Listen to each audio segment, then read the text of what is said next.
Welcome back to another amazing episode of Meaningful People Podcast. I'm Yaakov Linger. I'm Nachi Gordon, and if you go to Touro Landers College... And even if you don't go there... No, but especially if you do... Especially. This is very exciting. Yes. Because who do we have on this week? We have Dean Goldschmidt. That's how I refer to him as. Yeah, Dean Goldschmidt, an amazing guest. We had a great time with him. So much wisdom. I did not feel like I was in trouble in a principal's office, because guess what? He was in my office. True. Was he in trouble? Not yet. We'll see how So people he was good. react. And you'll hear about his background, really diverse background, and obviously, I'm not going to spoil it for you, but who his father-in-law was, and just an experience growing up, and America and Yeshiva and his influence, and America, a country. Yeah, the country, and Spoiler obviously, alert, America. Touro, one of the largest Jewish colleges out there. I think it might be the largest. Probably the largest. I think. I don't know. Don't fact check us on that. No, fact check us. At Yaakov Linger on Twitter. No, yeah, that's fine. You can give out my Twitter. Don't give out my email, though. Either way, guys, enjoy this episode. Welcome to the Meaningful People Podcast, the podcast where we talk to people who are... Meaningful. Yeah, that sounds good. So here we are with Dean Goldschmidt. We're going to see, hopefully Nachi and I will get into Touro after this interview. Our first dean. Yeah. I feel like I'm in trouble right now.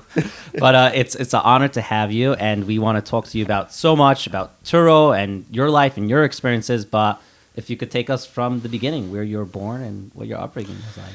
Well, I like to say when I speak to my children and my grandchildren that I've had a somewhat unusual childhood and upbringing because I grew up in 3 different countries over 2 continents. My parents, Aliyah Shalom, survived the war in Romania. They were not deported. That's a separate story. And they were married at the end of the war. And then in 1948, a communist government took over. The borders were closed. No one could leave. So for about 11 years, the first 11 and a half years of my life was spent in a communist country under very harsh circumstances where it was very, very difficult to maintain basic Frumkeit, put it that way. We lived in a town where there were a number of Jewish families. There had been many more before the war. They had emigrated. And I went to public school. My parents made tremendous efforts, tremendous Mesiras Nefesh to give us an upbringing that was a traditional religious upbringing. That is to say, we went to public school, my brother and we came home in the afternoon, and we lived right next to the shul building. The shul building is a magnificent building which still stands today. It's sort of a museum. And my parents had hired a Rabbi who was learning with us and maybe another half a dozen children who lived in that town. So it was a very, when you think of the experience, I don't think there are many people who can think and speak of a similar experience. I will relate to you one thing.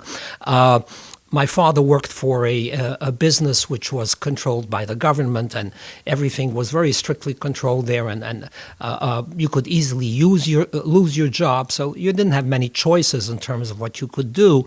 Going to public school meant going to school on Shabbos, and my mother was very concerned. She came from a rabbinic family, so when I was 10 years old, I was going to school on Shabbos. We had a woman who did cleaning in the house during the week, and my mother hired this woman to walk with me so she would carry my little case so I wouldn't be carrying on Shabbos. Wow. So we lived there till 1958. What language do you speak? The languages, that's a good question. The language, in Romania, there were several languages spoken because there were different regions with different ethnic group. The area where we lived actually had a German population that had been there since the late Middle Ages.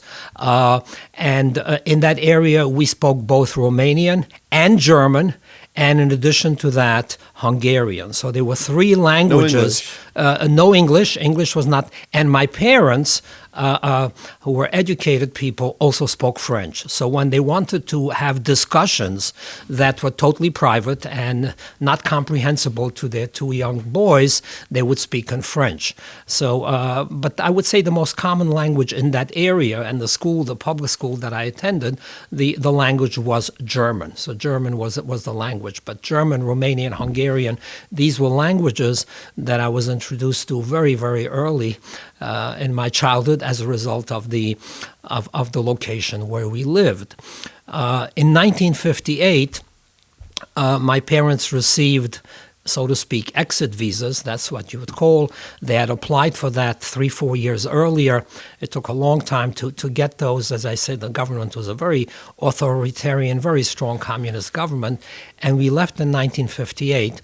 And to give you an idea, when people move from the United States to Eretz Yisrael, you'll have lifts and you have all sorts of things that are sent by boat. We were allowed to take with us one valise per person. So there were 4 people, and all you could take in terms of your possessions was one valise per person. And that was at the very end of 1958. We traveled from Romania to Vienna. In Vienna, there were a number of other people on the train who had received the exit permits and basically were leaving the country. In Vienna, we were met. It's a strange country. You come to a new country. We were met at the train station. I always repeat this. You have to judge everybody favorably. We were met by a group of people from the Joint. Joint was an organization that dealt with emigres and immigrants after World War II during the 50s and the 60s, and I think also the 70s in Europe. And we spent 3.5 months in Vienna. If you want to have an idea what it meant to transition from a communist country to Vienna, to Austria, essentially, which was a democratic, free country. One of the first sights that puzzled me in Vienna is bananas. I had never seen bananas in my life. Really? I was almost 12 years old, and bananas were an item that was simply not something that was available. That's bananas. In common. Yeah. Bananas. Cool, So yeah. bananas, I remember that. And the other item, which was fascinating then, it may have been at the beginning of its introduction, was the Big Pen. I don't know if you remember the original Big Pen, clear pen. But bananas and the Big Pen, those were the first 2 items that sort of were puzzles to me in Vienna. There were other things, I'm but sure beyond that, there was a lot more. Just the lifestyle. Lifestyle, absolutely. I mean, we the sense of freedom that you saw there, and we were there in December of '58, which was a holiday season. It's a very festive city. The lifestyle that you saw there, and the beauty of the city compared to the drabness of what had been the reality of living in a communist country was astounding, absolutely astounding. We were there for 3.5-4 months, as I say. This organization, the Joint, paid for our hotel. We would have had no way to stay there. You were not allowed to take out any valuables from Romania when you left. You had to sign a document that whatever property you might have is hereby surrendered. So the Joint Distribution Committee paid for our hotel, provided us with a stipend for living expenses. There was a very nice kosher restaurant, I remember, in Vienna.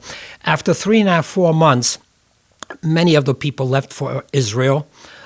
We did not, for a variety of reasons. My mother had brothers there who had left in 1948, had left Romania, and 10 years later they were still living in tents. It was a very harsh life they had.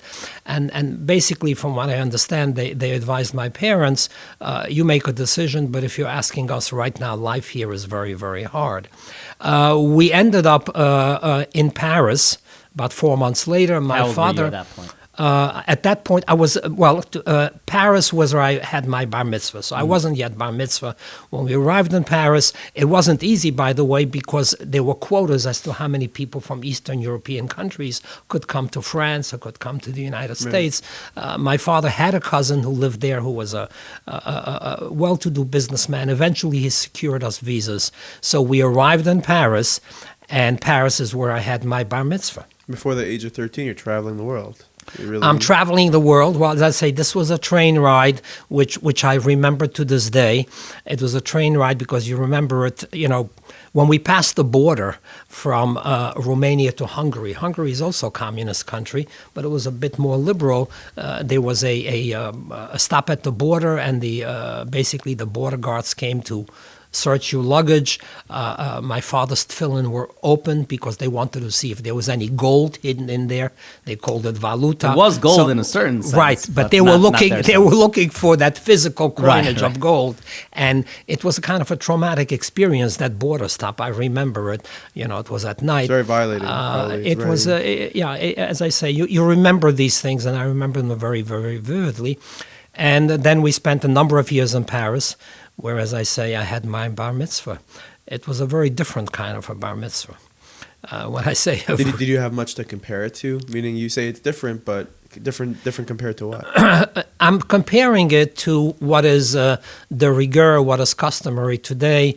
A bar mitzvah boy, Baruch Hashem, is able to have a big affair in a shul, a big kiddush, and then you typically have an additional get-together and a catering hall, a cater the fair. Now there's DJs also there. DJs, well, okay.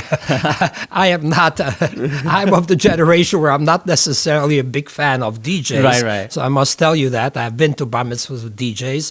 I found it, put it this way, at least to my view, a bit like a culture shock. I'm with you. Yeah. But I've been to many bar mitzvahs, which is, I say, traditionally, that big kiddush and that affair that follows usually on a Sunday, etc. Yours wasn't like that. I had nothing like that. The bar mitzvah was in an old shul, which was at the back of an alleyway. You could pass by the street and you didn't know there was a shul there. This was a shul at the back of an alleyway. And my bar mitzvah was Parshas Tzav. I remember the Parsha. And there was a whole dispute about whether I should get the mafter or not, because it was Parshas Parah. So there was a whole debate if a bar mitzvah boy should get that. And then after all that, the festivities, what was served, the grand kiddush. The grand kiddush was some platters of sponge cake. And since this was a bar mitzvah kiddush, it had to be enhanced. It couldn't just be schnapps and sponge cake. So there were plates of herring. So plates of herring, sponge cake, schnapps. Everybody was joyous. That was the bar mitzvah. And to take it a step further, compared to a bar mitzvah that is typical nowadays with those affairs and the gifts that a bar mitzvah boy inherits, I got a new suit. I was very proud of it. And our cousins bought me a watch, and I was the happiest man in the world. Could you still, typically we like to ask our guests to recall their bar mitzvah days. Could you lane for us the first aliyah of Tzav still? I can't. I didn't lane. First of all, that itself, by the way, that itself was something that I don't think was so common in those days for bar mitzvah boys to lane the parsha. I remember how I struggled in terms of the Haftorah. In the end, I did get the Haftorah. Oh, you got Mafter in that. I did get it. Okay. And I say I struggled. I must tell you, it's a sort of a confession. I don't know if you want to call this a disability or what. I can't carry a tune. My son sings beautifully. It's not my credit. It's my shver, my father-in-law, who sang with him, and my wife, who loves to sing. But I can't carry a tune. So when I have to lane maftir, it's a tremendous effort for me. And this was an effort, as I say. So you don't want to be given maftir? I don't. So all those, if Dean Goldschmidt is in attendance by your shul, those are the people you want to give maftir to. Right. I occasionally get it, but I do prefer, when I'm a chiyuv and so on, I do prefer an aliyah, which also halachically is sometimes preferable, but I do prefer that. Okay. But it was a very, very different bar mitzvah. And what was your experience in Paris like for those years? Well, we lived in Paris. We lived in France almost 4 years. You're asking a very good question.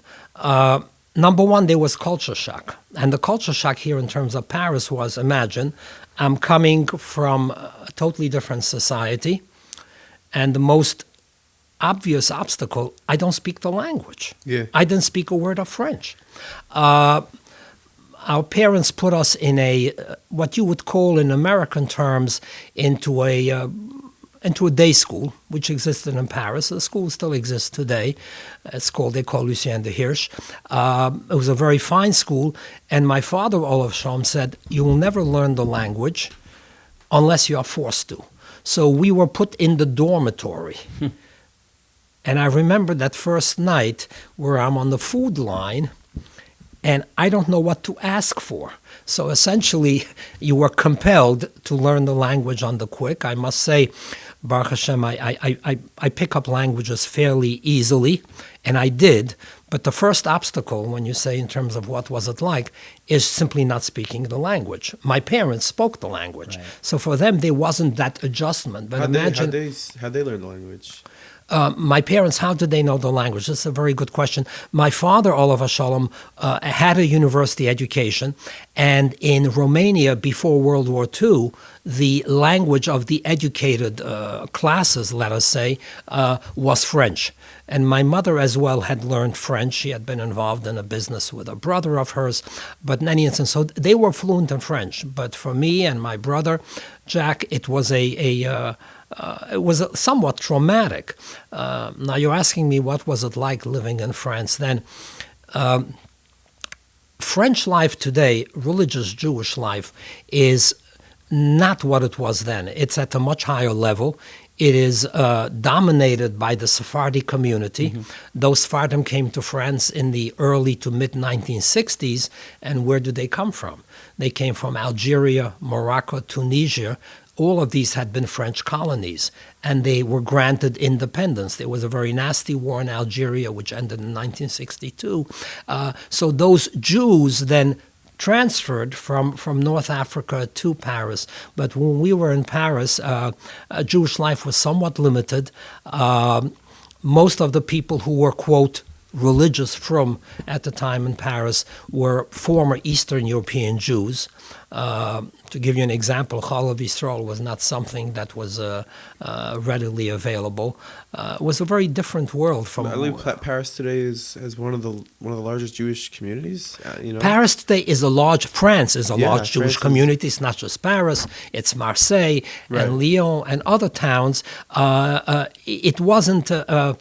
It had a large Jewish population then also, but if you look at the Jewish population of France today and you say the religious segment of the Jewish population today, I would venture to say it's larger than it was then, and it is now really dominated. The religious community mostly is the Sephardi community. Were there Gedolim there in Paris when you were there? I must tell you, I'm not really familiar with that. I remember the shul we davened in. As I say, I remember this particular school. And then after 2 years in this particular school in Paris, my parents sent us to a yeshiva, which exists to this day. It's called Yeshiva Chachmei Tzorfas, and it's located in a beautiful resort town, Aix-Les-Bains. If you Google it, you'll find it. It's about 25, 30 miles from the Swiss border.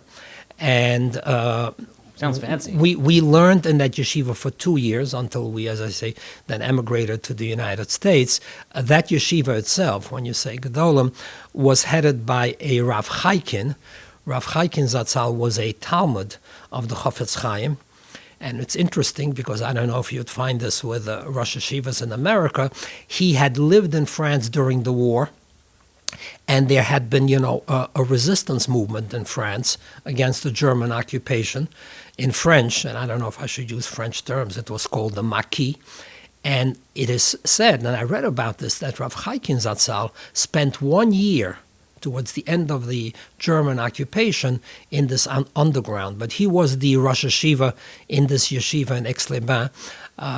There was another Rabbi I remember who was a Hasidic. The yeshiva was a Musar-oriented yeshiva. The Rebbe that I'm mentioning now, Rav Eliovich, was a Hasidic person of Hasidic background. Imagine a person with a pure, true rabbinic presence, long flowing beard.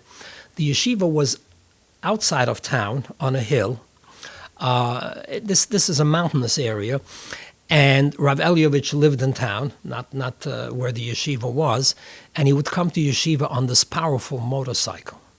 coming to this to your That's so studio this cool. morning, I saw on the Belt Parkway a group of bikers with their motorcycles. Now imagine a person with a long beard with a typical rabbinic hat, and he's coming on this. It wasn't a motorbike; it was truly a motorcycle. The yeshiva had about 120 talmidim. It was a wonderful, wonderful time for us. That sounds like Yes. a really cool experience. It was a cool experience. It was. And, one of the things that I remember, one of the Rosh Yeshiva was a Rabbi. He was one of the Magid Shir. He's today the Rosh Yeshiva. Now, this Rabbi gave a shir in the morning and taught calculus in the afternoon.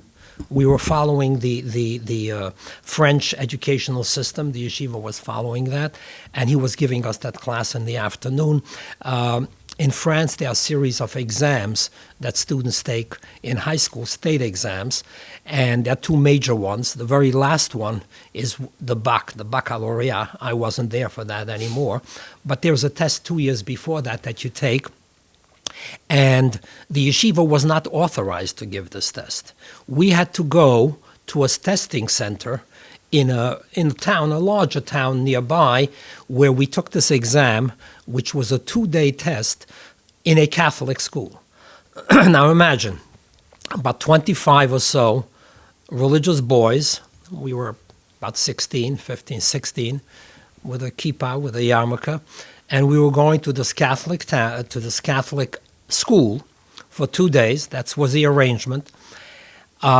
Every room in that school had not a mezuzah, but a very large crucifix. Before we left, we received a lecture at the yeshiva. Boys, remember that you are going now to a Catholic school. Your behavior will reflect on you and on religious Jews as a whole. In other words, this was, as I remember, the first talk that I remember, a formal talk about the importance of Kiddush Hashem, which was repeated many times later in my life. But this is, in other words, the message to us was, you're not taking the exam. No, that wasn't the message. The message was, you are taking the exam, and remember who you are, what you represent, and what the consequences are. It's really beautiful. It's to go back a little bit. I think the language thing is really interesting. Nowadays, I don't know what the average. What? In America, the average Yeah, language how many that we know languages is we one. know is. Well, I don't know what the average. One, maybe one and a half. You sound like my wife. Right? We have been on vacation. I traveled to Europe on vacation. Haven't been able to do for 2 years, but we meet people, and my wife sometimes says, well, my husband, he speaks 5-6 languages. And people look, and she says, in America, people speak one language, which is English. Yeah. And if you're smart, you'll learn Spanish as well, and you'll learn a second language. But it's basically a single language culture, basically, in our community. But there's many people, I think, who grew up the same time as you that also are they speak many languages, and nowadays it's not really so prevalent. Why do you think that is such a difference? Is it because you were really forced to go to so many different countries? Well, I think that it's a result of that. It's a result of the fact that we moved from country to country, from Romania to France, from France to the United States. And then again, as I mentioned to you in terms of Romania itself, many of the countries in Europe are multilinguistic, multicultural countries. And so it's in Europe, what I'm relating to you in Europe today is normal. If you are in France, you'll be taught some foreign languages. English is part of the curriculum now. And German is part of the curriculum in some schools. So learning multiple languages is much more typical in Europe than it is in the United States. You also had no choice. You had to. No choice. Nowadays we have Google Translate, speak into the phone, and I don't really have to learn anything. Right. But you had to. That was what you had to So I do. converse with my cleaning lady. Well, but it's really do. Nachi, it's such a different age when you Yeah. say that Google Translate. I just want to segue away from my life story for a moment. You mentioned that. The other day I came across a newsletter. I have all sorts of historical memorabilia relating to Touro, and I kind of treasure it. And this newsletter was published, I think, in 1994 or 95. And I looked at the stories, and one of the major stories of this newsletter, not that long ago, Touro joins the internet. No, exactly. You laugh. Touro and it touts the benefits. What is the internet is one question. What is the benefit of still joining don't the know. internet? We still have no so idea. it's, the world has changed at such a rapid pace and continues to changing at a rapid pace. It's so funny because Naki and myself, we kind of grew up with as the internet was booming, it's hard for us to even try to imagine what the world was before the internet. Our closest example is Shabbos and Yontif. That. Right. No, you're absolutely right. The little that I could understand of the situation is kind of how Bitcoin and a lot of cryptocurrency and NFTs are becoming a lot more popular that I don't really fully understand. But I want to tell you, you're absolutely right. These changes are dramatic. They're revolutionary. They're tectonic, really. But what I think of sort of what I experienced through my life, in essence, wasn't quite that, but it was quite similar to that. The transition from a communist country to, as I say, to France. And then 4 years later, my parents decide that really France isn't the society where they can bring up their children the way they want with a very solid limudei kodesh education and having a professional education. As I say, my father had a university education. So they decided to leave and to come to the United States. Now, what roots did they have in the United States? Yeah. None. Right. They knew that New York and the United States had a large Jewish religious community. But we arrived here, no relatives. Our first apartment was in Crown Heights on Eastern Parkway. Everybody speaks of Lubavitch World Headquarters 770. Well, guess what, gentlemen? We lived at 814 Eastern Parkway, half a block from the Lubavitch headquarters, right off Kingston Avenue. We just had on. I'm not sure the placing of the episode. We just had Ben Brofman, and he said he lived near that area. 780 something. He lived right. He lived. Did you know? No, I didn't know Brent Brofman. No. He grew up on the same side of 770 also. 7-something, It's apartment buildings. What was your experience in Crown Heights? My experience in Crown Heights, we arrived there, as I say. This was a 4-story walk-up building we lived in. The landlords are very lovely people, Lubavitcher people. I didn't daven in the Lubavitcher shul there in the Lubavitcher Minyan, but we lived there for a number of years. I lived there until I was married. Crown Heights then was a very vibrant and diverse Jewish community.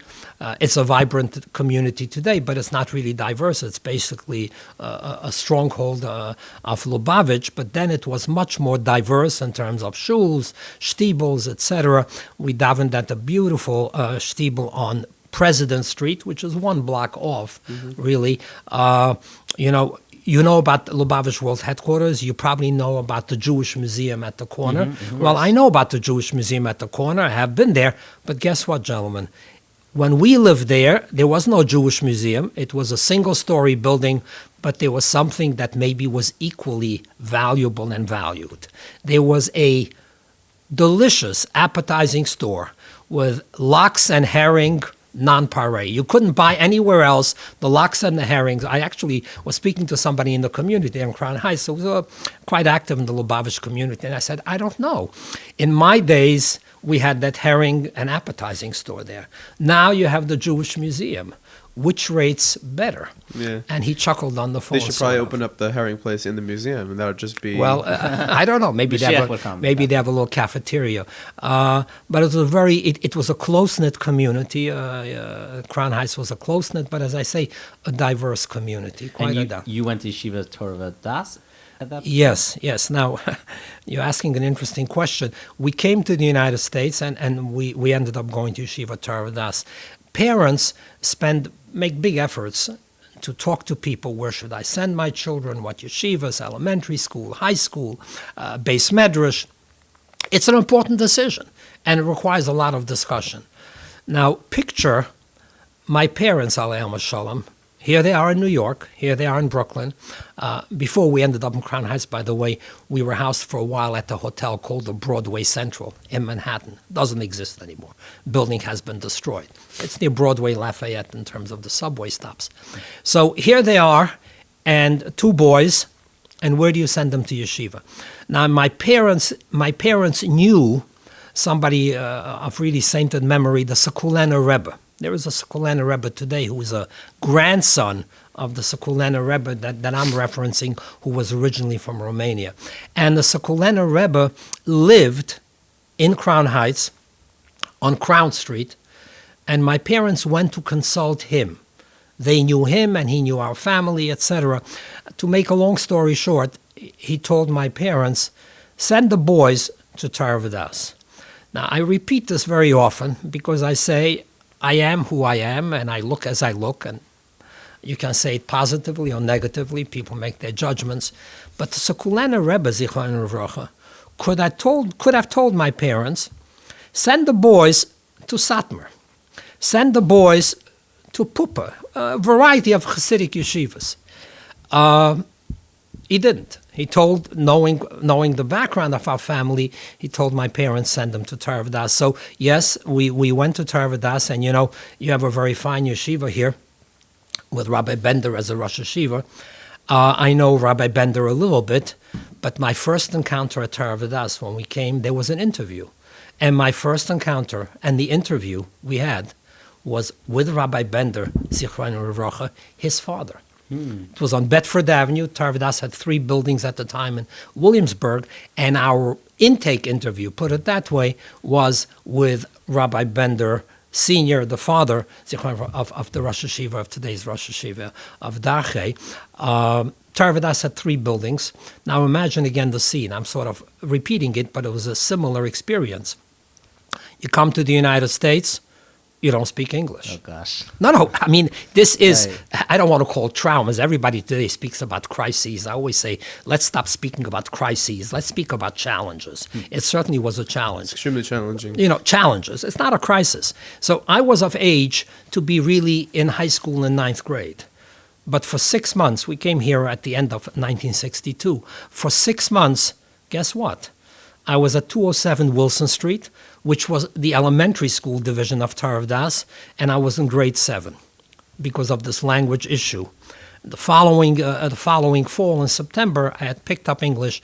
I never had 9th grade. I moved into 10th grade. But here again, the language challenge, and as I say, first on Wilson Street, and then we were in the main building of the yeshiva, which was on South 3rd Street. If you see historic pictures of Torah Vadaath, you see this beautiful building, beautiful in terms of the architecture, which was the main building for Yeshiva Torah Vadaath. It was a phenomenal experience. And then we moved. I mean, the yeshiva moved after I graduated high school. The yeshiva moved to Kensington, East 9th Street, where it's currently located. That experience in Torah Vadaath, all those years, I must tell you, I was there from 1962, as I say, with start at the elementary school, post my marriage through 1974. And it was true. It was such a wonderful experience. One of the buzzwords today in political discourse is the importance of diversity. And when I think back on my experience at the yeshiva, in terms of the Jewish world and the Jewish community, Torah Vadaath in the 60s and early 70s was such a diverse yeshiva. What I mean by diverse is you had Lithuanian Bachram, you had Hasidic Bachram, we had a group of Bachram, I remember, from South America.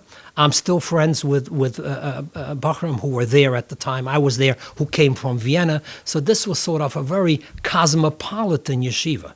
It was not defined in a narrow way that we are focusing on this particular segment of the Jewish community or that particular segment. It was very diverse, very welcoming, and a very, very warm environment, really warm environment. We'll be right back. But first, Nachi wants to tell you his 3 favorite things about the AMR service. We didn't prepare this. Go for it, Nachi. AMR, number 1. Yeah. The delivery is impeccable. Those days of standing in a pharmacy, waiting online, and just like scratching your forehead with a fever because you need your medicine are over. That's a great number 1. Are over. What's number 2? Number 2, Yaakov. Oh, you're putting it back on me? Number 2 is the customer service. There's always problems that occur in life, in any business, but when it happens with AMR, which it rarely does, but if it does, you could call them and they'll take care of you. Whether it's the guy running the company himself who's going to answer the phone, because that sometimes happens, or the tons of staff that they have. That's my second thing about them. And the third, I can't wait for this one. Number 3 is one of my favorite. You have the clout to walk around and say, yeah, I use AMR Pharmacy. I heard about them, meaningful people, Nice. and I actually use them. You could go ahead and tattoo on your arm AMR Pharmacy. I don't know about that. You may not get buried in a Jewish cemetery, Right. but it might be worth it during your life. I see what's happening on Twitter. People are like, they said that you could get a tattoo. Canceled. We're canceled, but we're canceled for the right reasons because we love AMR Pharmacy. So give them a call at, I'll say the number because I don't always remember it. No, 848-222-1110. Yes. And Now, what's your wife's number? Okay. Well, you want me to say it? I don't want to. I know it. Onwards. And the website, give them the website. AMRPharmRx.com. Farm like FARM? No, PHARM.com. That's very good. I like Go that. give them a visit and actually call them, because the next time you're by a Shabbos table and everyone's complaining about their pharmacies, you could say, I got no complaints because I'm with the best. AMR. And Back to this now- episode.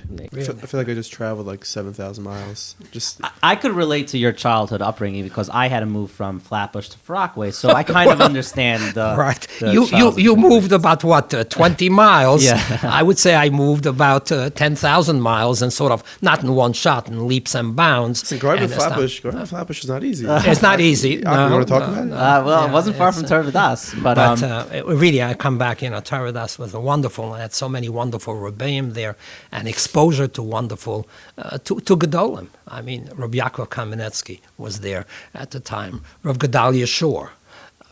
Rav Pam Zatzal was my Rebbe over several years, not consecutively, but in different grade levels, etc.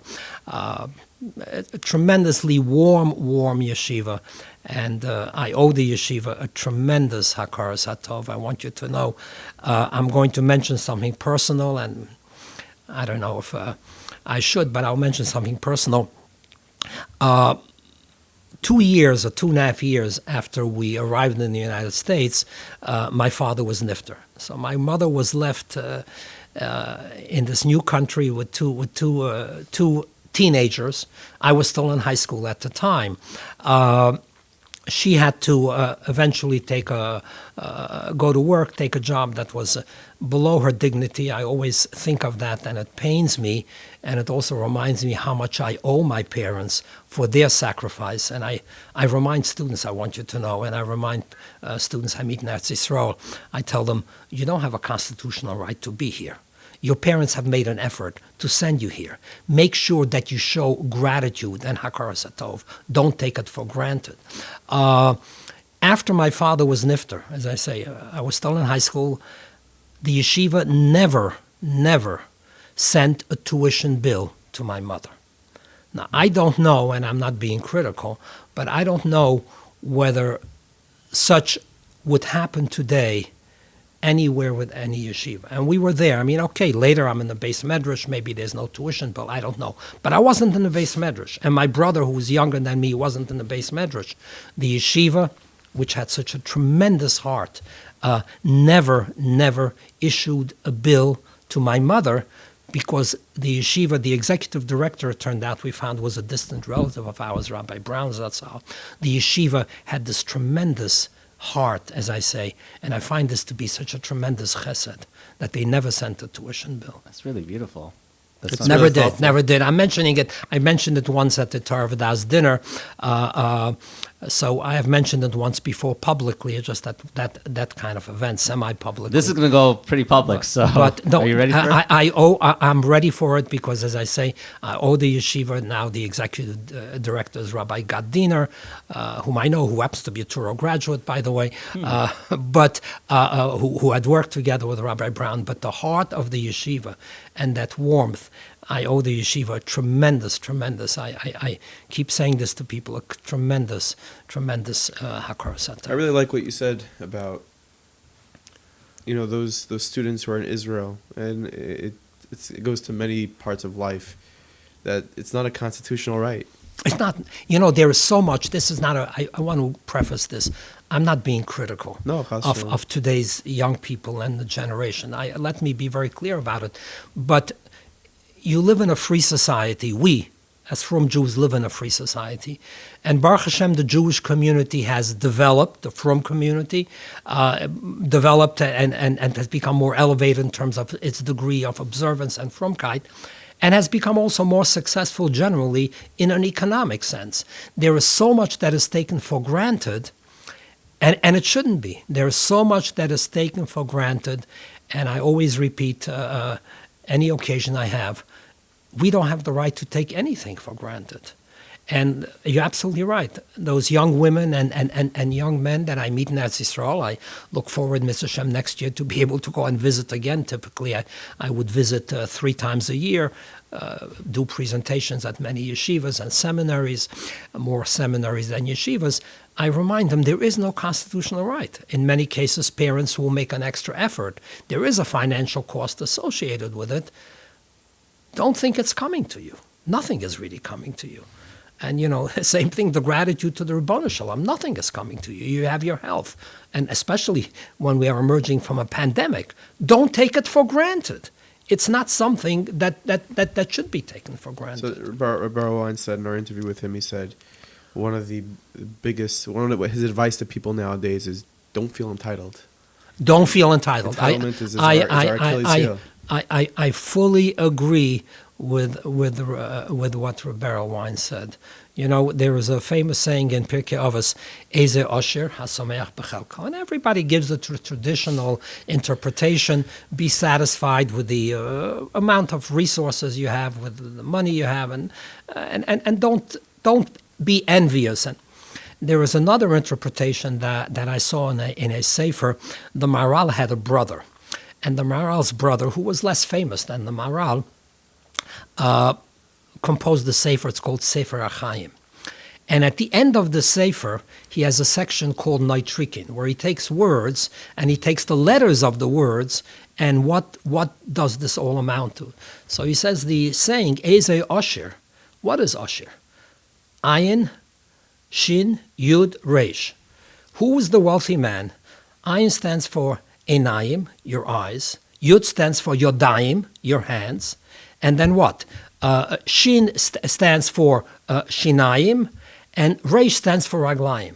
If you have functioning eyes, teeth, hands, and feet, you are a wealthy man. And make sure you show that Hakaras Hatov to the Ribbon Shalom. It's so So true. being physically well, remember, that's wealth. I'm a billionaire. You're a billionaire. Sayonara. Yes, Yeah. yes. Trillionaire, You're probably. right. So you mentioned Gedolim before, and I saw a picture by your wedding, and I want to talk about your relationship with your father-in-law, but he's part of the Gedolim that I'm mentioning, but there was a lot of people that I read Svarim about their lives by your wedding. Yes, there were a lot of Gedolim, Rav Moshe Zatzal, Rabbi Yaakov Zatzal, a lot of Novominsker Rebbe, and Novominsker Rebbe is Zichron Brocha was not the Novominsker Rebbe who was Nifta now, but I'm talking about his father. There were others, and you're asking me what was my connection? Yeah, were you? I have to confess that my connection to these Gedolim, who all came to our wedding, was my father-in-law. Okay. I did not have a connection. He had a very tight connection and a very deep connection. And I'll tell you who else attended our wedding, because my father-in-law had a very close connection with him. Your father-in-law was Rabbi Moshe Sheres Zatzal. And my father-in-law, Zichron Livracha, had a connection, tremendous connection with this klal who worked to all of these Gedolim, and some who were not at my wedding. But I want to mention, in terms of the political arena, I have a photo at home, which is signed, hand-signed, and the photo shows Elke, my wife, myself, my Shver Zichron Livracha, Rabbi Scherer, and this public figure. And this public figure was the first Jewish senator from New York. Now you have the second with Senator Schumer. And this was Jacob Javits. And Senator Javits came to our wedding. And we have also a beautiful Steuben glass bowl with the Senate insignia and the inscription scribbled in, Jacob Javits, and I forget his wife's, Jacob and Marion Javits, and this. So he was there. I had no connection to him. Lahavdil, I'm not saying he is part of the Gedolim, but I'm just giving you sort of a broader perspective. Right. And he was there at the wedding because of the connection that my father-in-law had with him and other public officials, Governor Carey later, et cetera. It's many officials. I think we have a lot of younger listeners, and it could be some of them don't yet know who your father-in-law was. Could you paint the picture of who he was and then your relationship with him? My father-in-law, Rabbi Moshe Sherer Zatzal, was the president, head of the Aguda for close to half a century, close to that. He built up the organization into a major force, but he always focused on a broader picture. He said the Aguda was a coalition. He always spoke of Aguda Achas. He wanted all of Klal Yisrael to be, all the Frum Jews and all of Klal Yisrael to be one coalition. That was his life mission, his life purpose. I see the word Askan thrown around nowadays. It's become so cheapened. I mean, it's almost pretty loosely. It's almost comical. My mailman's an Askan. It's comical. But I truly believe that my father-in-law was the foremost, most prominent spokesman for the for Orthodox Jewry in the United States for, as I say, from his mid to late 20s, I mean, through his life. He was nifter at age 76. By the way, his yahrzeit is coming up. His yahrzeit is this coming Sunday night and Monday. So his yahrzeit's coming. It's tonight when I say it's coming up. That's his yahrzeit. I think it's the 23rd yahrzeit. He took the organization. He built it up. He gave Orthodox Jews in the United States, through his work in Washington, his work at the state level with local political figures, he gave respect and standing that the Orthodox world lacked before. The Jewish world in the United States before World War II, during World War II, was dominated by rabbis who were of the Reform movement, of the conservative movement, and Orthodox Jews did not have respect, standing in general in political circles and in general in terms of the United States. He changed all of that. I mean, I could talk at length about his life work, and there's so much that he accomplished. You could write a book about it. In fact, the book has been written about it, and I advise you or anybody else to pick it up. It's about 600 pages. The author was Jonathan Rosenblum, and my brother-in-law, Rabbi Shimshon Sherer, worked very closely with him. It was 10 years in the making, this book. It's a fascinating book because it's not a book, it's 3 books. It's a biography of my father-in-law. It's a history of a period in American Jewish life, as I say, close to half a century. And it is packed with homiletic gems. My father-in-law was a first-rate speaker. It's packed with homiletic gems that a rabbi or any layperson could use very easily. But the work that he did for American Jews, and as I say, and in Eretz Yisrael, was truly astounding. I don't think there's anybody who is his equal on the public scene today. He was tremendously close to those Gedolim that you referenced. He was close to political figures who respected him for many reasons. But if I were to pick one item, it's his absolute integrity in everything he said, in everything he did. He was very much focused on making sure that your communication, your meaning the community's communication, is absolutely professional, that it is not just a ho-hum type of communication. Presentation had to be professional. Sometimes people would quip. His Moshe Sherer, initials MS. MSCHE. His initials spell the word MS. So he truly, in that sense, and his dedication, I want you to know, his dedication to serving Klal Yisrael was total. I don't think you find that today. I'll give you one example. He preferred a car that no longer exists today. The model doesn't exist.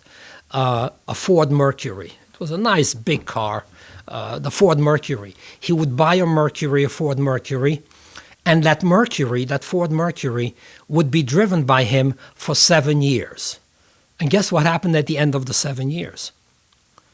My wife and I would inherit it. We didn't have a new car till about well past 35 years in our marriage. We were getting the hand-me-downs, and as I say, my shver Zichron Avrocha was not a man who aspired to luxury or luxurious lifestyle. It's very far from that. Drove that car for 7 years. I would challenge to find how many people in our community hold on to a car for 7 years.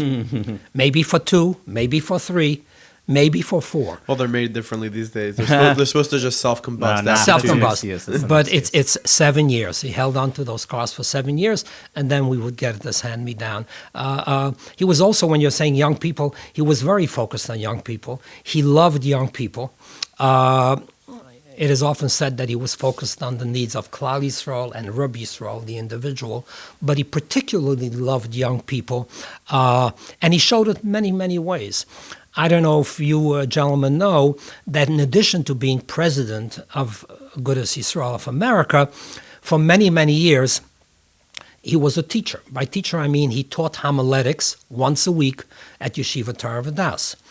And that once a week homiletics class was at 8 o'clock in the morning. If you wanted to come to his class, you had to be in yeshiva, not at 10 in the morning, at 8 o'clock in the morning. He had inherited that class, by the way, from his father-in-law, who was a Rav in this area in the 5 towns, because his father-in-law was the Rav of the White Shul, before Rabbi Fortman. Shimshon Zelig Fortman was the name of his father-in-law, Ishver, and he was the Rav of the White Shul before Rabbi Pelkowitz. So he would give this homiletic shiur.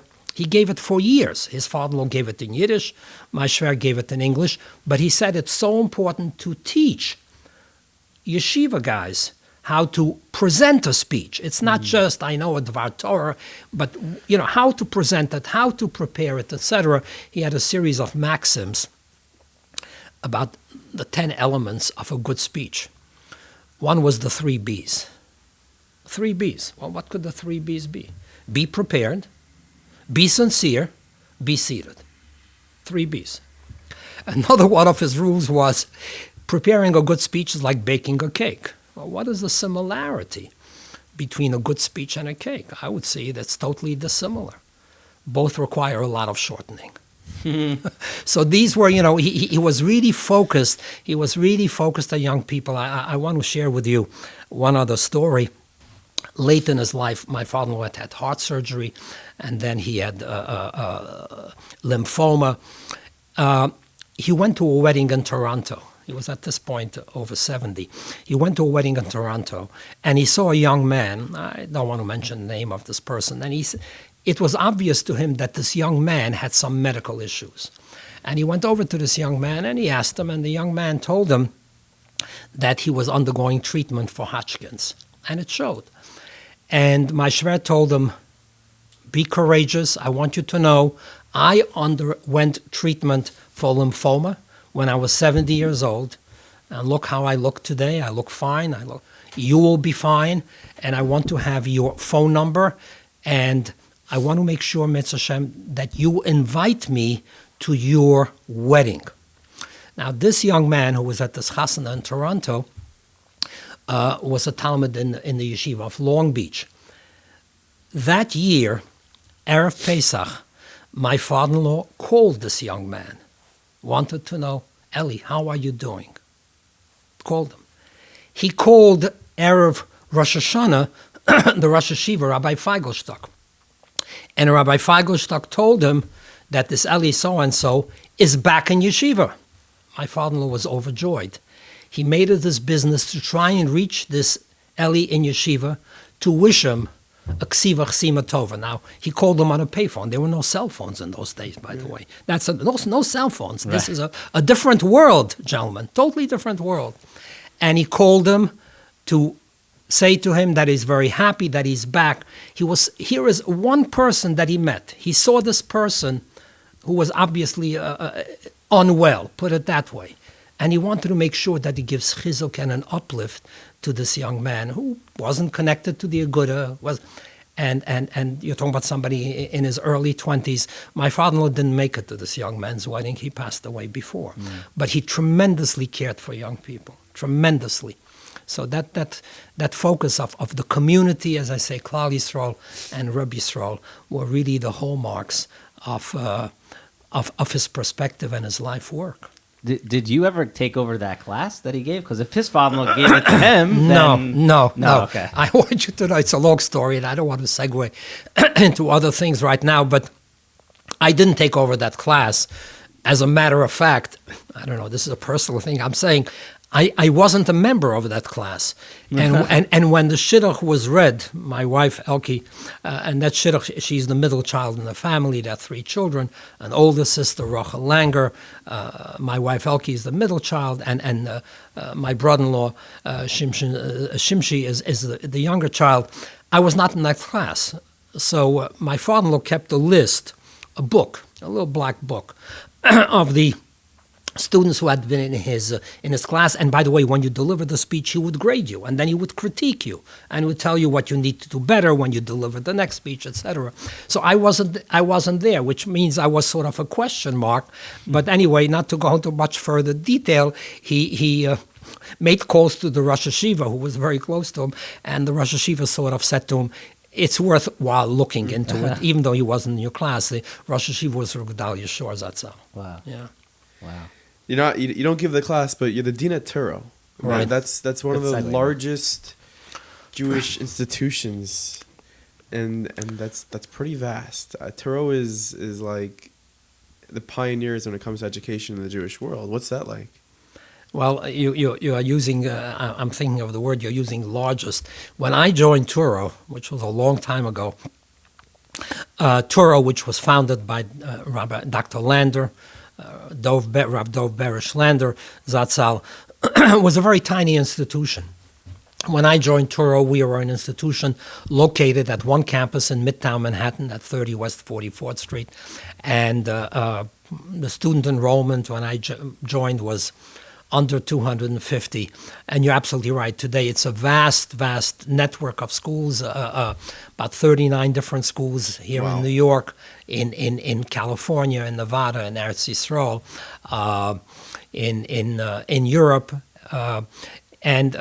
It's had the Touro as a whole has had such an impact on the Jewish community, and it has had an impact on the Jewish community in the socioeconomic sense, because through the undergraduate programs, which were the initial programs, and the school now has 12 graduate and professional schools, and we are serving a very diverse population, but those undergraduate programs focusing on the Jewish community, a campus in Flatbush, a campus in Queens, a campus in Manhattan, are still at the core of the institution. The school has evolved and has grown to the extent that perhaps no one but Dr. Lander, Zichrono Bracha, could have anticipated.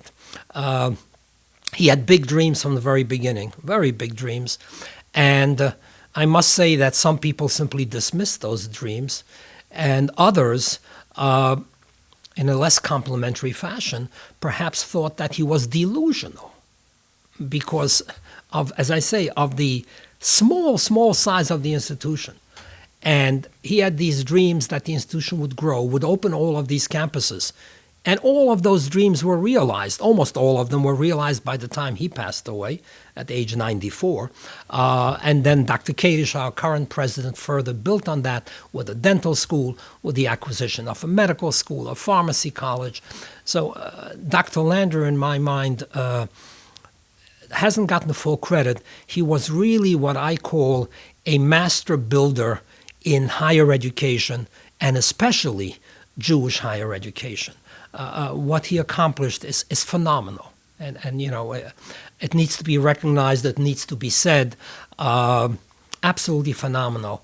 And he was a man who led also a modest lifestyle. You know, presidents of colleges, you sometimes see them, you read about them. There's a lot of pomp and circumstance. They are surrounded by all these assistants, and they are the limousine-driven cars, etc. Guess what, gentlemen? Dr. Lander traveled to work in Midtown Manhattan. He always remained there. Touro had always had and still has a campus location, 2 campus locations now in Midtown Manhattan. He took the bus from Forest Hills, connected to the subway, and came to work until the last maybe 10 years of his life, when he had developed certain problems with his vision and when his legs, when indeed he was driven to school. But otherwise, this was a college president who didn't have luxury as the hallmark of his lifestyle, but had the subway as the hallmark of his lifestyle. Tremendous perspectives. And he realized, as I say, most of his dreams. And when I think back, on Dr. Lander, the master builder in higher education, but I'm thinking back also, equally significant, maybe more so, as Dr. Lander, the human being, the person. My Schwer, by the way, despite all his public activities, so loved his family, always made time for his family, his children, his grandchildren. He would tell them stories. He made up fictitious characters. I don't know how these came about. He was telling his grandchildren stories with characters who were Hanufufele and Pinchikle. These were the children. And Mrs. McGuire was the teacher there. Dr. Lander himself, as I say, in terms of his character perspectives, when I met him, when I went for the job interview, put it that way, the job interview, at 30 West 44th Street, a beautiful building from the exterior. It was a little bit more rickety in the interior. The elevator in those days, again, different era, gentlemen, sounds like the Middle Ages, was a hand-operated elevator. I don't know if you ever saw a hand operator, where there's an operator and he sort of moves the handle and the elevator moves. The day I met Dr. Lander, I presented myself rather nervously for this job interview. The person who was the elevator operator was sick. I get into an elevator, and there is this short gentleman who's operating the elevator. Who was pushing the handle that day when Dr. Lander was pushing the handle of the elevator. Now, I don't know why he was in the elevator at that moment, but I'm saying this is my first image. College president, suddenly I see he's interviewing me. He's running the elevator. So, this is one image of Dr. Lander that remains etched in my mind. A second image, a few years later, we are sitting in his office, let's say a group that sort of was a leadership group, and we're having a discussion, and the phone rings. And what is the phone call? Person from the lobby says to Dr. Lander, your mother is here. I met Dr. Lander's mother. Dr. Lander's father was Nifter way before I joined Touro, and I think he was Nifter before Touro was established. Dr. Lander said, 1 minute, please. He went down to greet his mother, had her sit down in a chair, brought her up to the office, gave her a refreshment, and then the meeting continued. But he stopped the meeting. There were 5 or 6 of us there because his mother is here, and he had to go to show Kibbud Aim by greeting her in the lobby. Wow. It keeps going back to, I think, these lessons of entitlement, but, just to think that you have to work for these things. You have to work for these things. You're absolutely right. But what I would say is when today's generation reads about my Shrazik, Rabbi Scherer, when they hear about Dr. Lander, and as you said, Touro, this big school, and yes, he was instrumental in building it, and it's such a giant achievement in both cases. The other lesson that people should take with them is the human factor. These people who achieved such great things, they were focused on emes. They were focused on a modest lifestyle. It wasn't all about money. So much today is all about money. It wasn't about that.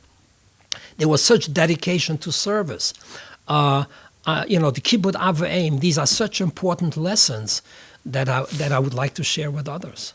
For the past few months, we've been telling you about the amazing Dream Raffle, with the prize being a beautiful $1 million apartment in the heart of Yerushalayim.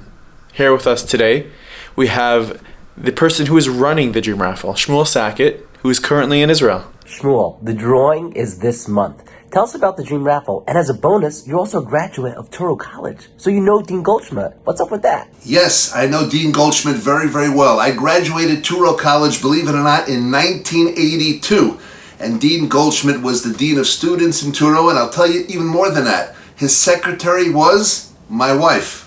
We just celebrated 40 years of happily married life. And yes, way back when, in those early days, his secretary was my wife, Rhonda Sackett. So Dean Goldschmidt is a great inspiration. I'm very happy for the interview on MPP. Speaking of MPP, that's the code to use, MPP, to save $10 on a Dream Raffle ticket. And as you mentioned, the drawing is this month, just a few days away. So now's the time. And you know what? We're going to double your order. Every ticket you buy, we'll give you another one. Buy two, we'll give you four, and so on. And you can win $1 million luxury apartment in the heart of Yerushalayim with an incredible view of Har HaBayit. The money goes to an incredible cause. Last year we helped primarily businesses that were suffering from COVID and so on. And this year we're primarily, among other things, helping Israeli farmers who are keeping Shemitah. Love that. So Dean Goldschmidt would be very, very proud. And yes, you can have an apartment in the heart of Yerushalayim. Now's the time. 1 + 1 and use the code MPP to save $10. But hurry, time's running out. See you in Yerushalayim. Something that I think is definitely revolutionary, similar to the internet that I kind of grew up with, it is the fact that Touro kind of created a solution for people. Because back in the day, going to college, it's mixed, it's this, yeshivas, or I don't know about it. And now it's like in my head, growing up, it was a staple. Like, of course, Touro's separate. The girls go one day, the boys go another. University, there's always a fear with university about assimilation because you the assimilation. I have some of the scribbles. I don't want to call it scribbles. Handwritten notes of Dr. Lander. His philosophy for establishing Touro before he established it, and he was very concerned. The early 1970s were. Just right now, there are a lot of changes in society currently. Well, the early 70s were a similar period. A tremendous amount of cultural conflict. You probably heard about the hippies and the yippies, and they were not the same, by the way, the hippies and the yippies, and the protests against the Vietnam War and the experiments with drugs. And it's sort of depressing to see how those things have evolved, so to speak. But you're absolutely right. I went to college with the only option that existed at night at Brooklyn College. I was in Torah Vadaath, continuing the co-ed environment. It's beyond the environment, what went on in the classroom, etc. In that sense, Touro pioneered something that was a significant shift. Now, again, not to gainsay, Yeshiva University has existed before, but for what I would call that's the term used today, I hate it, for the Haredi community, for the more yeshivish community, Touro was really the option. I mean, Touro opened in 1971 with a men's division in Manhattan. To focus a bit more specifically on what you are saying, in 1976, I had discussions, and Dr. Lander said, go ahead. We opened a tiny division in Flatbush. We call it today the Lander College of Arts and Sciences in Flatbush. Then we called it simply the Flatbush program. Well, we opened with a group of 12 men. 12 men. 2 years later, I told Dr. Lander, one needs to do something for the women students in the community, in this Beis Yaakov community. I use that term. We opened a women's division. The women's division of this Lander College opened at the Young Israel of Avenue K. I think you lived in Flatbush. Yeah. In the basement, there were 3 classrooms. We rented those 3 classrooms, and those 3 classrooms were the beginning. We then moved from building to building. The last location was a Shulamis building, which no longer exists either, before we opened the campus on Avenue J in 1995. And today, I would say tens of thousands of families and children are beneficiaries of what Touro has accomplished. I look more specifically sometimes at the alumni of our branch at the Lander College in Flatbush. Thousands who would not have had the opportunity to prepare for a profession, whether it's accounting, whether it's something in technology, whether it's medicine. We have students who have learned in Kollel who are going to medical school now, 2 of them this year from our campus. Other fields, and now a whole range of professional fields, but these individuals would never had the opportunity had there not been the existence of this particular division of Touro, the Touro College in Flatbush, as I say, thousands of beneficiaries. Sometimes people will hear about high-profile graduates. And I know that you probably are aware of some of our high-profile graduates. Ann Neuberger is a graduate of the campus at Touro and Flatbush, high profile. Judge Ruchi Fryer, everybody says, first Hasidic judge. I remember when I first met her and she was hesitant. And I said, Ruchi, you can do it. She was a mother of 4 children. When she graduated, she was a mother of 6 children. Her husband, who wears a shtreimel, is a CPA, successful, also our graduate. But here is another public figure. The head of the Metropolitan Council, David Greenfield. Graduated, I wrote his law school recommendation. So these are prominent individuals, Senator Felder. But I say go beyond those prominent individuals who make the news and think more prosaically of what tremendous chesed these thousands of families, because society today requires credentials, and credentials are important for you to move ahead in the career world, and Touro has enabled that. Yes, 100%. That's really beautiful. And we're kind of need to wrap up, but there's still a few things that I still want to discuss.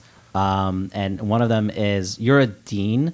Right. And what would you describe is your role? Like, what's the job of a dean? It's probably a lot of different hats. Dean sounds very scary. Right. It's well, sometimes students are intimidated. Deans get a bad rap, probably. In a sense, a dean, and there's more than one dean in a school.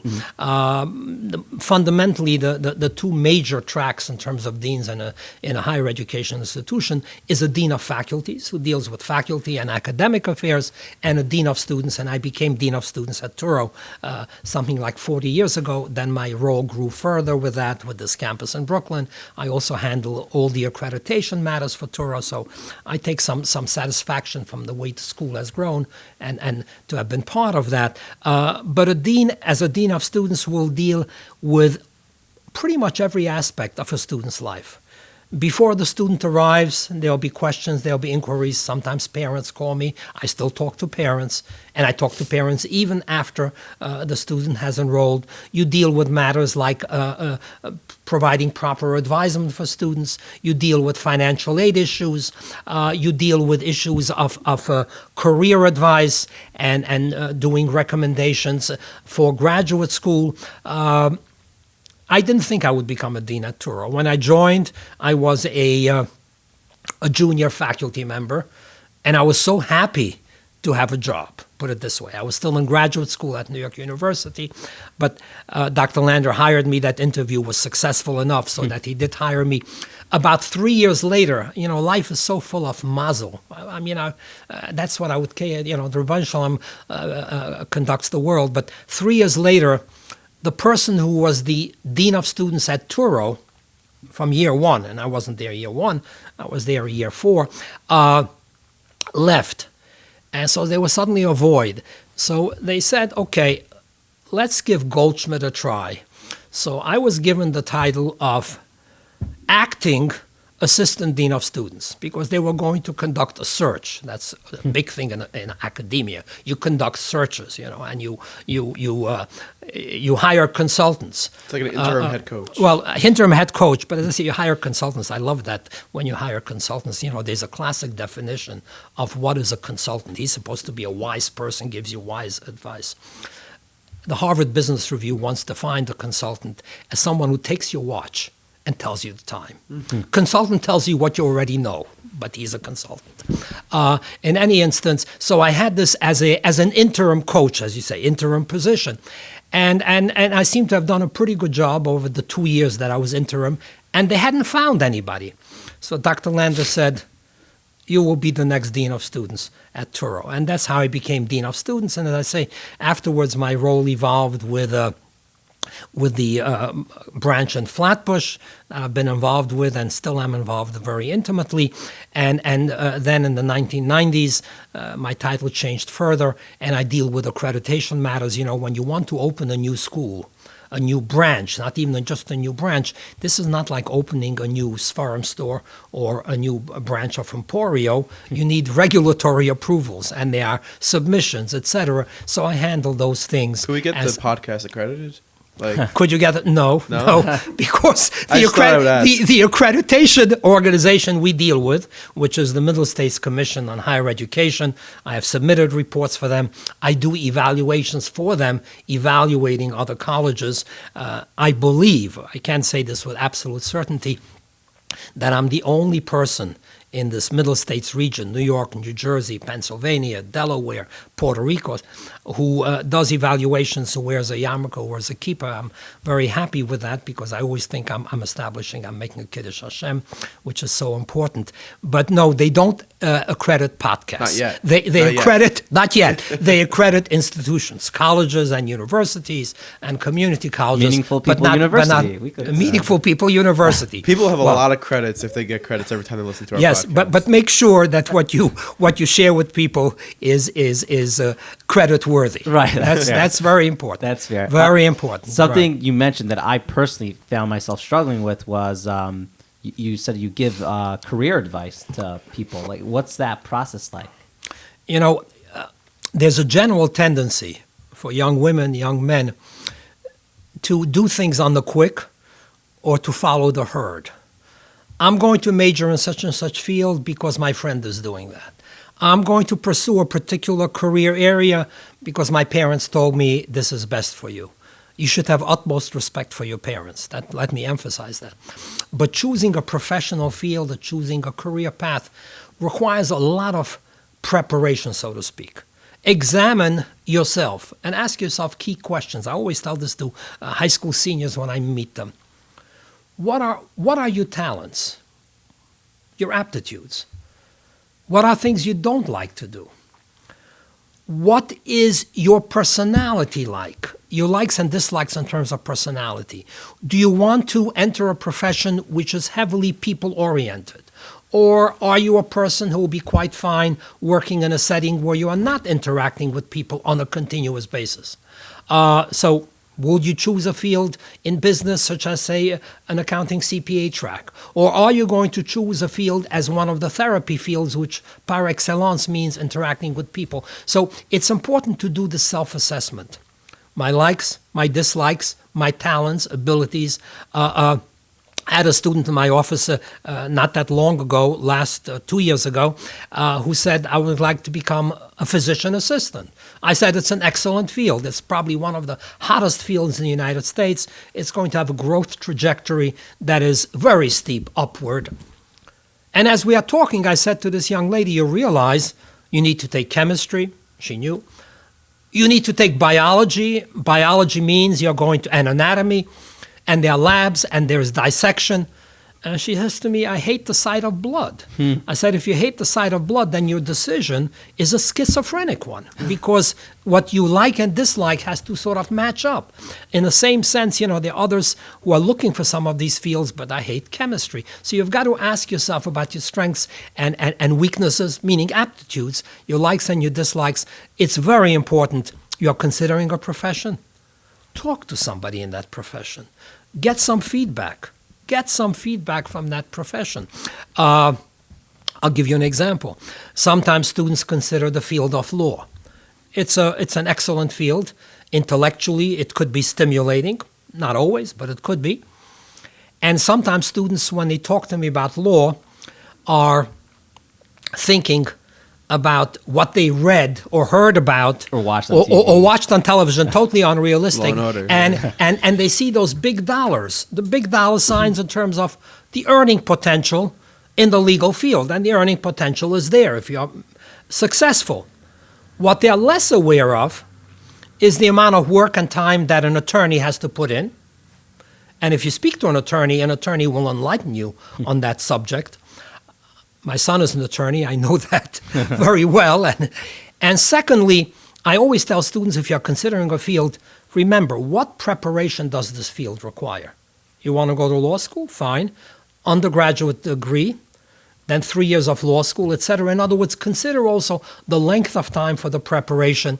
You should be considering other things. Obviously, what is the outlook in the job market? And I think an important question from young man or young woman to ask is, are there any particular challenges in this profession that would be highly problematic for me as a frum individual.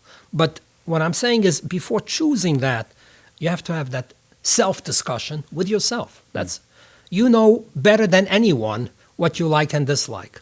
It's not a matter of tests. People rely on tests. Everything today is testing, which is useful, but it is more than that. Talk to somebody in the field. And then I even go a step further. I tell students, you're really thinking of this field, now you have just enrolled, take a course in that field and see if the subject matter is really what you think it is. Sometimes students say to me, I want to become a speech-language pathologist. Good field. But they don't realize speech-language pathology requires, as part of the curriculum, some technical courses. So, that reality check, I always say reality check is very important.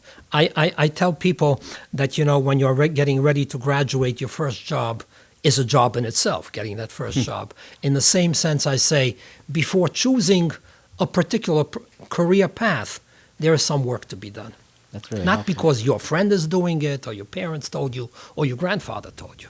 Dean Goldschmidt, thank you. Wait, no. Oh. I know we're going long, but no. Oh, my bad. Dean Goldschmidt. If you could sit down with anyone in history who's no longer alive, sit down and talk to them for, let's say, 25 minutes, who would it be? Very good question. I will name someone who actually a family connection, and not my shver. I was very close to my shver, and I do want to mention, by the way, he loved family. He was a loving figure. In many ways, he was a father to me, not a father-in-law, especially since I'd lost my father when I was still in high school. My mother, Alei Hashem, comes from a rabbinic family. Her grandfather, which would be my great-grandfather, my great-grandfather, her maiden name was Reich.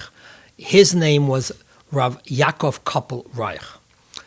Rav Reich, Zatzal, had a number of rabbinic positions in what today would be Slovakia. Then it was part of the Austro-Hungarian Empire.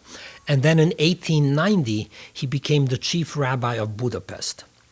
There was no chief rabbi after him. He was chief rabbi till 1924. At the same time that he was the chief rabbi of Budapest with a long flowing beard, he had received his rabbinic ordination, the smicha, from the Ksaf Sofer. So this wasn't something that you got in the mail, smicha that you got on the quick. So here you have a Rav, the chief rabbi of Budapest. The shul where he was the chief rabbi stands to this day. If you visit Budapest, I can give you the address. It's a shul that has a capacity for more than 3,000 people. Beautiful building, big dome, double balconies for the ladies section. In addition to being the Rav of the Orthodox community there, as I say, for 34 years, he was a member. Religious communities were represented in the upper house of the Austro-Hungarian Empire. The Austro-Hungarian Empire was sort of generally seen as having been friendly and welcoming to frum Jews. But here you have, and I always thought about it, how did he reconcile these roles? A Rav of a large community, as I say, we're not talking about I want to be careful, we are not talking about a modern Orthodox rabbi, we're talking about a very traditional European Rav more than 100 years ago, 130, 140 years ago. And at the same time, he was a member of the upper house of the parliament, I guess would be what you would call, it's not the Senate, I don't know what powers the upper house had. And I know from my mother, Elashom, that on 2 occasions he delivered the opening speech when the parliament opened, and he was sitting next to the emperor. I find this fascinating. I would have, he lived at such a time, and there were divisions in the Hungarian community, because even there were people who were what you would call today part of the Reform community. There was an element called status quo, which was the conservative community, and the Orthodox community had its own representation in the parliament. It was a large community. I would have found it fascinating speaking to him. And learning more. I never, I obviously, he was nifter, as I say, way back. One of the things I want to say, I never had the schus to meet my grandparents. My mother's mother, my grandmother, I remember she was alive for about 5 years when we were living where we were living. But today's generation is fortunate children know, not just their parents, their grandparents, their great-grandparents. It wasn't always so. I would have loved to have a conversation with Rav Kappelreich Zatzal, my great-grandfather, and ask him, a Rav of a community, which had his own hospital, by the way, its own nursing home. I mean, old age home, wasn't a nursing home, an old age home, they called it. And at the same time, member of parliament. It's such a fascinating kind of duality. That is very fascinating. We're going to end up with this question, then I have something to say about my experience with Touro. Can't wait to hear that. Yeah. What's the best advice you've ever received? The best advice I've ever received is really to focus on doing things for others, not your life. And my shver would always repeat that in meetings. And your life is not just a life that should be focused on yourself, self-centered. It should be a life that is focused outward. And if you do that, then you'll have a life of meaning, a life of value. So the connection to doing for others. And, in that sense, I often reflect on this. I must tell you, I think of all the, not more than 4 decades at Touro, my work has been varied and is varied, and I speak of reports and so on. But ultimately, I would define my work in one word, and that word would be chesed. Because when you give advice to someone, it's more valuable than giving them money. So chesed and caring for others, it's something that it's the best advice I've received over and over, and I've tried myself to act on that advice and to live it. So that's very beautiful. My first experience with Touro is I went to Yeshiva's rabbinic in Berlin Elementary, and I would go sometimes for lunch for pizza, or on Fridays. So I went to Netanya Pizza. Olav Shalom's no longer around. It's the block over from Touro and Avenue J. Right. It's not there anymore. It's not there anymore. There are other pizza stores. Yeah. There's Pizza Time and others and Benny's. But I always remember looking up to the students from Touro. They were always very respectful people and just striving for something. But also they were, whether it was boys or girls, they were just mensch. I don't know the female version of a mensch. Well, being a mensch is very important. Menches. Yeah, they were just, and I at least from my first impression of them, and it still goes, I do respect a lot of, and maybe most people that come out of Touro. It's really. You lived in the area, obviously. Yeah. If you were at Netanya Pizza, you lived. Yeah, it wasn't far. So Shout out Netanya Pizza. Nachi, that's the best. Is the best, and the owner, he walks around Avenue J. I need to get the recipe. Nachi and I want to tell you. I mean, you're used to congratulating and telling people, but we want to tell you that you are now a graduate of the Meaningful People Academy. So thank you for coming on. And we could print a diploma. We just had a dean in our office. I feel like we could print a diploma. You could put it on your wall at home if you want. My principal would never believe this. Well, I want to thank you. I really want to thank you for giving me this opportunity to speak with you, and I want to wish you a lot of success as you continue your podcast series. Really, thank you so much. Amazing. Thank you for spending the time with us. Thank you. You're welcome. Nach, did you go to Touro? I did not. Did you? I didn't have the opportunity to, but growing up, I grew up in Brooklyn, and I went to Netanya Pizza on Avenue J, and there was Touro College right there. And I don't remember the days, but it was really cool. So I once took a city bus, and on the city bus had an ad for Touro. So okay, that's good. And don't you run ads on Meaningful Minute for Touro? Yeah, Touro's great.